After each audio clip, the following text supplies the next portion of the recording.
Skylights. One thing to be conscious of in skylights, this is an older roof.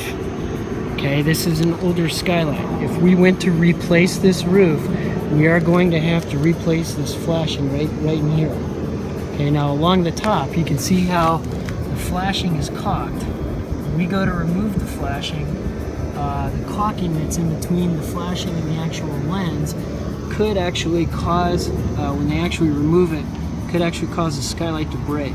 So one thing to be conscious of when you're meeting with adjusters and you're dealing with skylight flashing and skylights, when you go to reflash the skylight, which has to be done every single time, when you go to reflash the skylight, you have to pull the lens off and reflash and put the lens back on.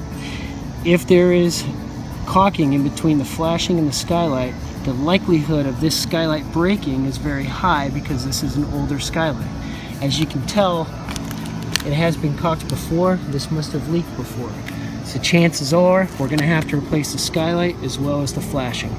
Things that you have to address with a homeowner and just make them be aware and set the proper expectation, as well as when you're meeting with adjusters, making sure that you are explaining this to them in proper detail.